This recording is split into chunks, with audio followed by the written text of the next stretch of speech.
নিয়মিত সন্ধ্যার সংবাদে সবাইকে স্বাগত জানাচ্ছি। আমি দোলা ডলোরেস। শুরুতেই জানাবো সংবাদ শিরোনাম। বাংলাদেশি পণ্যে শুল্ক শতকরা ৩৫% থেকে কমিয়ে ২০% নির্ধারণ করল যুক্তরাষ্ট্র। রাজধানীর বাজারে হঠাৎ বেড়েছে পেঁয়াজের দাম, পিছিয়ে নেই কাঁচামরিচ ও সবজি। নষ্ট হলো ইউএসএআইডির বিপুল খাদ্য সামগ্রী, বরাদ্দ ছিল অপুষ্টিতে ভোগা শিশুদের জন্য।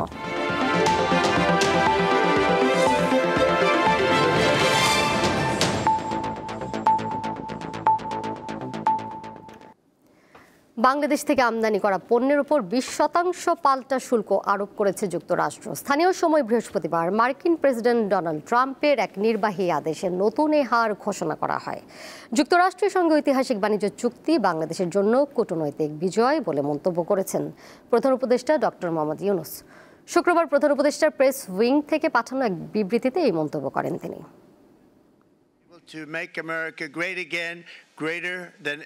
বিশ্বের যেসব দেশের সঙ্গে যুক্তরাষ্ট্রের বাণিজ্য ঘাটতি রয়েছে সেই দেশগুলোর ওপর চড়া হারে পারস্পরিক শুল্ক চাপানোর কথা আগেই জানিয়েছিল যুক্তরাষ্ট্র।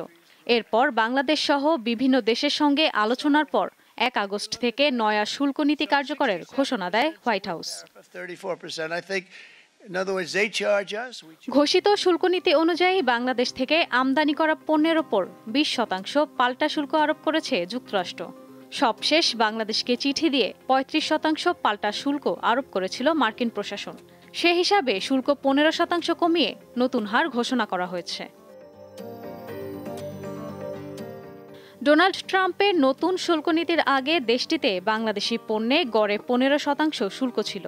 সে হিসাবে শুক্রবার থেকে বাংলাদেশকে বর্তমানের গড় ১৫% ও নতুন পাল্টা শুল্ক ২০%, অর্থাৎ মোট ৩৫% শুল্ক দিয়ে যুক্তরাষ্ট্রে পণ্য রপ্তানি করতে হবে। যুক্তরাষ্ট্রে বছরে প্রায় $৮৪০ কোটি পণ্য রপ্তানি করে বাংলাদেশ, যার মধ্যে বড় অংশই হল তৈরি পোশাক। পূর্ব নির্ধারিত মানের চেয়ে ১৭% কমে বাংলাদেশ থেকে আমদানি করা পণ্যের ওপর ২০% পাল্টা শুল্ক আরোপকে কূটনৈতিক বিজয় বলে মন্তব্য করেছেন অন্তর্বর্তী সরকারের প্রধান উপদেষ্টা ডক্টর মোহাম্মদ ইউনূস। তিনি বলেন, এই চুক্তির মাধ্যমে বিশ্বের বৃহত্তম ভোক্তা বাজারে বাংলাদেশের প্রবেশাধিকার আরও জোরদার হয়েছে এবং প্রধান জাতীয় স্বার্থসমূহ সুরক্ষিত হয়েছে। ওয়াশিংটন ডিসিতে যুক্তরাষ্ট্রের সঙ্গে আলোচনায় বাংলাদেশ প্রতিনিধি দলের নেতৃত্ব দেন বাণিজ্য উপদেষ্টা শেখ বশির উদ্দিন। এই দলে জাতীয় নিরাপত্তা উপদেষ্টা খলিলুর রহমানও ছিলেন। তিনি জানান, সম্ভাব্য ৩৫% পাল্টা শুল্ক এড়াতে সফল হয়েছে ঢাকা। এটা দেশের পোশাক খাত ও এ খাতের উপর নির্ভরশীল লাখ লাখ মানুষের জন্য সুসংবাদ। যুক্তরাষ্ট্রের ওয়াশিংটন ডিসি থেকে দেয়া সংবাদ বিজ্ঞপ্তিতে এ কথা বলা হয়। বাংলাদেশ সহ শুক্রবার অন্তত ৬৮টি দেশ থেকে যুক্তরাষ্ট্রে আমদানি হওয়া পণ্যে পারস্পরিক শুল্ক ধার্য করা হয়। এর মধ্যে উপমহাদেশে সবচেয়ে কম শুল্ক দিতে হচ্ছে পাকিস্তানকে। দেশটির জন্য ১৯% শুল্ক নির্ধারণ করা হয়। এছাড়া ভারতের জন্য ২৫%, শ্রীলঙ্কা ও ভিয়েতনামের জন্য ২০% এবং আফগানিস্তানকে ১৫% শুল্ক দিয়ে যুক্তরাষ্ট্রে পণ্য রপ্তানি করতে হবে। সর্বোচ্চ শুল্ক নির্ধারণ করা হয়েছে সিরিয়ার জন্য ৪১%। আরও ৪ দেশের সঙ্গে চুক্তির ব্যাপারে আলোচনা চলছে। চীনের সঙ্গে চুক্তি হলেও এখনও আলোচনা শেষ হয়নি। ইশরাত ঝুমা, দীপ্ত বার্তা কক্ষ। আওয়ামী লীগের রাজনীতি ও দলটির সংস্কৃতি যদি নিশ্চিহ্ন করা যায় তাহলে দেশের মানুষ ফ্যাসিবাদ থেকে পুরোপুরি মুক্তি পাবে, এমনটাই বলছেন বিএনপি মহাসচিব মির্জা ফখরুল ইসলাম আলমগীর। বিকেলে রাজধানীর উত্তরার আজমপুরে জুলাই অভ্যুত্থান স্মরণে ঢাকা মহানগর উত্তর বিএনপির সমাবেশে যোগ দিয়ে তিনি কথা বলেন। বিএনপি মহাসচিব আরও বলেন, প্রতিবার আওয়ামী লীগ বা অন্য দল ক্ষমতায় আসে আর দেশটাকে লুট করে নিয়ে যায়, এমনটি আর হতে দেওয়া যাবে না।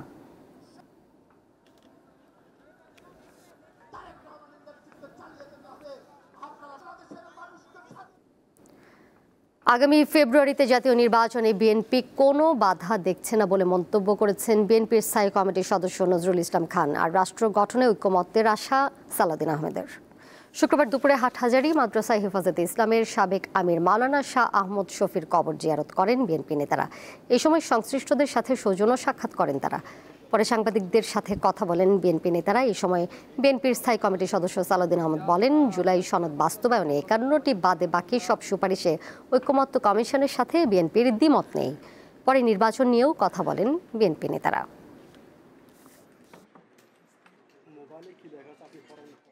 সবার ঐকমতের ভিত্তিতে সমস্ত মৌলিক বিষয়গুলো একত্রিত করে সনদ হয়েছে। আমরা 826টি মোট প্রস্তাবের মধ্যে 51টি বাদে 51 বাদে বাকি সবগুলোতে একমত হয়েছি। 115টি প্রস্তাব আছে, সেখানে আমরা বিভিন্ন মতামত এবং আমাদের ভিন্ন মত সহ ওখানে একমত হয়েছি। আমরা ফেব্রুয়ারিতে নির্বাচন হওয়ার পথে কোনো বাধা দেখছি না। যেহেতু কোনো বাধা দেখছি না, সেহেতু এটা নাও হতে পারে এরকম দুশ্চিন্তা করার তো কোনো কারণ নাই। আমরা অপেক্ষা করছি যে শিগগিরই সরকার এই ব্যাপারে তাদের বক্তব্য, সুস্পষ্ট বক্তব্য নিয়ে আসবেন এবং নির্বাচন কমিশনকে সেই অনুযায়ী পরামর্শ দেবেন। রাজধানীর বাজারে হঠাৎ করে বেড়েছে পেঁয়াজের দাম। কেজি প্রতি বেড়েছে অন্তত 20 টাকা। পিছিয়ে নেই কাঁচামরিচও, প্রকারভেদে 160 থেকে 200 টাকা কেজি। বৃষ্টির অজুহাতে বেড়েছে সবজির দামও। সাপ্তাহিক ছুটির দিন শুক্রবারে রাজধানীর কারওয়ান বাজারে ভোক্তাদের ভিড়। সকালে বৃষ্টি শুরুর আগেই বাজার করতে আসেন ক্রেতারা। তবে বাজারে এসেই অতিরিক্ত টাকা গুনতে হচ্ছে তাদের। বৃষ্টির অজুহাতে সব পণ্যের দামই চড়া। কয়েকদিন আগেও 50-55 টাকা কেজিতে বিক্রি হয়েছে পেঁয়াজ। শুক্রবার বেড়ে 70 টাকায় বিক্রি হচ্ছে। আদার দাম কিছুটা বাড়লেও স্বাভাবিক রয়েছে আলু ও রসুনের দাম। আদা আগে ছিল 120-30, অনকা আদা কিনো লাগে 180 টাকা, 170 টাকা, 200 টাকা, 190 টাকা এরকম বিক্রি করি। এক এক জায়গায় এক এক রকমের দাম নেয়, যার থেকে যেরকম নিতে পারে, কোনো একটা নির্দিষ্ট একটা মানে সরকার বাজার রেটও নাই। পিছিয়ে নেই কাঁচামরিচ। পেঁয়াজের সাথে পাল্লা দিয়ে বিক্রি হচ্ছে 160 থেকে 200 টাকা কেজি প্রতি। দেশিটা ওটা 160, আর যেটা ইন্ডিয়ান এটা 200 টাকা কেজি বিক্রি হয়েছে। গত সপ্তাহে কাঁচামরিচ ছিল 170 টাকা 60 টাকা কেজি। এই সপ্তাহে 200 টাকা 220 টাকা কেজি পর্যন্ত কাঁচামরিচ কিনতে হচ্ছে। শুধু পেঁয়াজ কিংবা কাঁচামরিচ নয়, বৃষ্টি বন্যার অজুহাতে বাড়তি দামে বিক্রি হচ্ছে সব ধরনের সবজি। বেগুন 80 টাকা, শসা 100 টাকা, পটল, কচুমুখী, ঢেঁড়স 60 থেকে 70 টাকা কেজি দরে কিনতে হচ্ছে ক্রেতাদের। দাম নিয়ন্ত্রণে নেই বলে অভিযোগ ক্রেতাদের। বেগুন 80 টাকা কেজি আর শসা দেশিটা 100 টাকা কেজি। আগে যদি দেখা যাচ্ছে যে আগের সপ্তাহে আমি 500 টাকায় বাজার করছি 700 টাকায়, এবার 1000 টাকার মতো লাগতেছে। তো তাতে মোটামুটি তো আমাদের এটা ব্যয়বহুল না। হঠাৎ করেই বেড়েছে দেশি মসুর ডালের দাম। 20 টাকা বেড়েছে কেজি প্রতি। চালও আগের বাড়তি দামেই বিক্রি হচ্ছে। দাম বাড়ছে আমার দেশি মসুর ডাল 1 কেজিতে বাড়ছে 20 টাকা।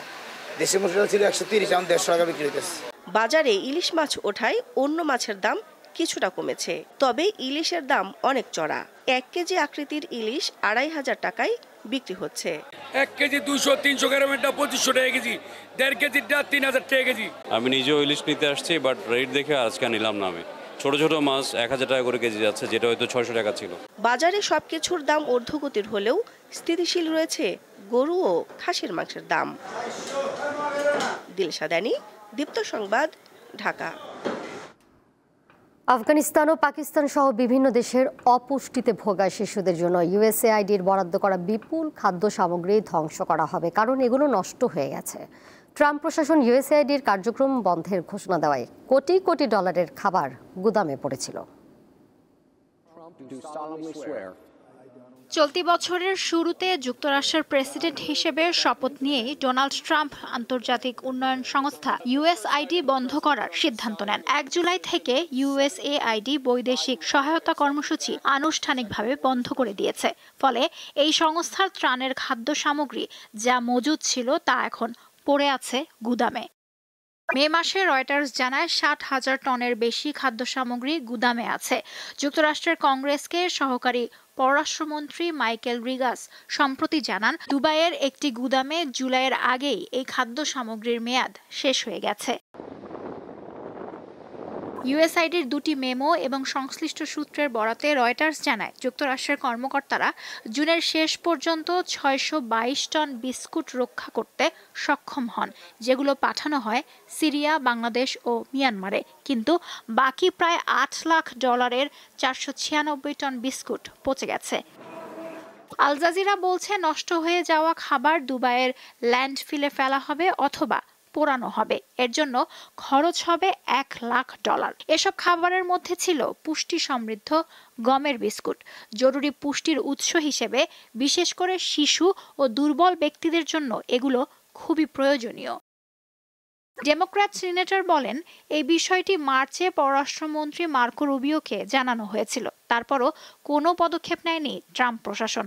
সরকারি তথ্য অনুসারে 2024 সালে যুক্তরাষ্ট্র বিদেশে মোট $61 বিলিয়ন সহায়তা দিয়েছে, যার অর্ধেকের বেশি দেওয়া হয় USAIDর মাধ্যমে। লুৎফা ফৌজিয়া, দীপ্ত, বার্তাকক্ষ। ফরিদপুর বরিশাল মহাসড়কের ভাঙা অংশ ভয়াল খানাখন্দে ভরা। এই অংশের প্রায় 30 কিলোমিটার পথ জুড়ে চরম ভোগান্তি নিয়ে পথ চলতে হয় যাত্রী ও যানবাহনের চালকদের। চলতি বর্ষা মৌসুমে এই ভোগান্তি বেড়েছে কয়েক গুণ। গত 6 মাস যাবৎ দুর্ঘটনা সহ যানবাহন বিকল হয়ে যাওয়ার এমন দৃশ্য প্রায়ই চোখে পড়ে। সড়কটির কোথাও কোথাও টানা 3-4 কিলোমিটার জুড়ে বড় বড় গর্ত সৃষ্টি হয়েছে। সড়কের এমন নাজেহাল অবস্থায় 30 কিলোমিটার পথ পাড়ি দিতে সময় লাগছে 2 থেকে 2.5 ঘন্টা।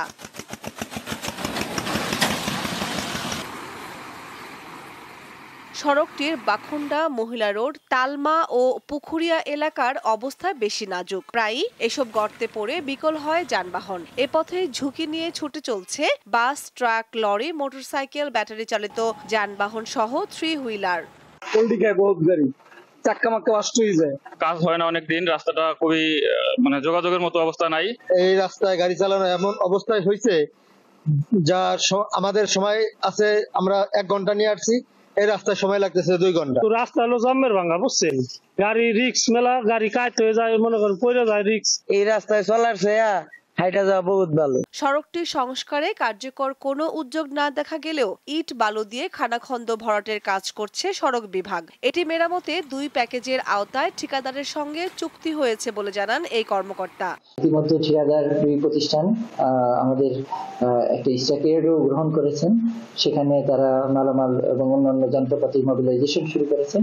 আমরা আসলে অচিরেই এই জায়গাটাকে আমরা রিপেয়ার করতে সক্ষম হব এবং সরকারের এখানে সম্পূর্ণ বরাদ্দ প্রদান করা আছে। তিনি জানান 32 কিলোমিটার এই মহাসড়কটি 4 লেনে উন্নীত করার প্রক্রিয়া চলমান রয়েছে। দীপ্ত, বার্তাকক্ষ। দীপ্ত টিভির যুগ্ম বার্তা সম্পাদক নাহিদ আশরাফ রাজীবের বাবা অ্যাডভোকেট আশরাফুজ্জামান শাহরিয়ার মারা গেছেন। তার বয়স হয়েছিল 73 বছর। শুক্রবার বিকেল 4:45 ফরিদপুর মেডিকেল কলেজ হাসপাতালে তার জীবন অবসান হয়। তিনি কিডনি সহ নানা জটিলতায় ভুগছিলেন। আশরাফুজ্জামান শাহরিয়ার 43 বছর ধরে আইন পেশায় ছিলেন। সরকারের নোটারি পাবলিক হিসেবেও দায়িত্ব পালন করেছেন সিনিয়র এই আইনজীবী। তিনি স্ত্রী ও 2 ছেলে রেখে গেছেন। চলতি মাসে বাংলাদেশ সফরে আসার কথা ছিল ভারতের, তবে শেষ মুহূর্তে বিসিসিআই পিছিয়েছে সিরিজটি। নতুন সূচি অনুযায়ী 2026 সালের সেপ্টেম্বরে ঢাকা সফরে আসতে পারে ভারত। সেপ্টেম্বর এশিয়া কাপের আগে বাংলাদেশের আর কোনো সিরিজ নেই। আসন্ন এশিয়া কাপের প্রস্তুতির অংশ হিসেবে তাই আইসিসির পূর্ণ সদস্য দেশগুলোর ব্যস্ত সূচির কারণে বিকল্প হিসেবে সহযোগী দেশগুলোর সঙ্গে যোগাযোগ শুরু করে বিসিবি। এই তালিকায় ছিল নেপাল এবং নেদারল্যান্ডস। বিসিবির প্রস্তাবে ইতিবাচক সাড়া দিয়ে বাংলাদেশ সফরে আসছে নেদারল্যান্ডস। সফরে 3 ম্যাচে টি-20 সিরিজ খেলবে 2 দল। আনুষ্ঠানিকভাবে ঘোষণা না এলেও 19 থেকে 25 আগস্টের মধ্যে হতে পারে সিরিজটি। ভেন্যু হতে পারে সিলেট অথবা চট্টগ্রাম।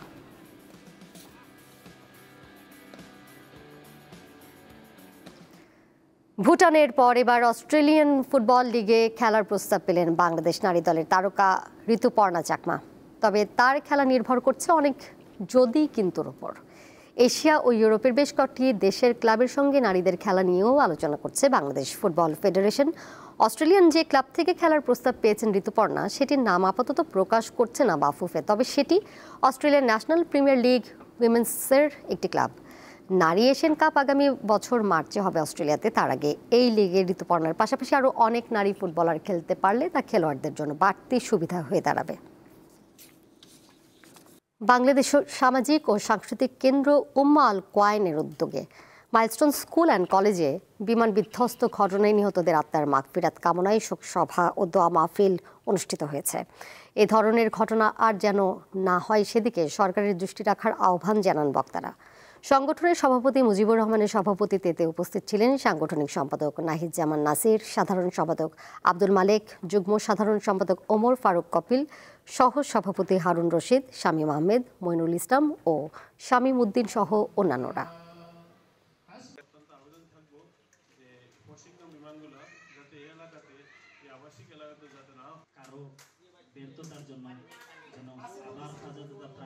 যানবাহন খাতে রাস্তাঘাটে আমাদের এইটার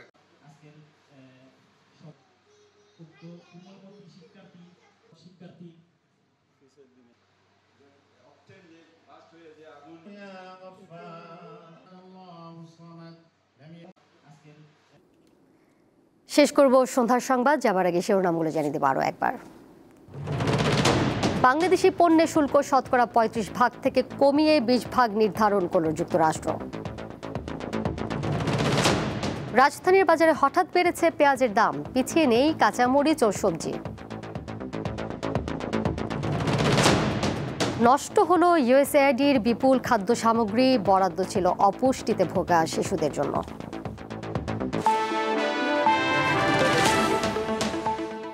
এই ছিল এখনকার মতো। পরের সংবাদ দেখবেন রাত 11টায়। এছাড়াও আরও তথ্য এবং বিনোদনের নানা খবরাখবর জানতে যুক্ত থাকুন দীপ্তর ডিজিটাল প্ল্যাটফর্মে। ধন্যবাদ সবাইকে।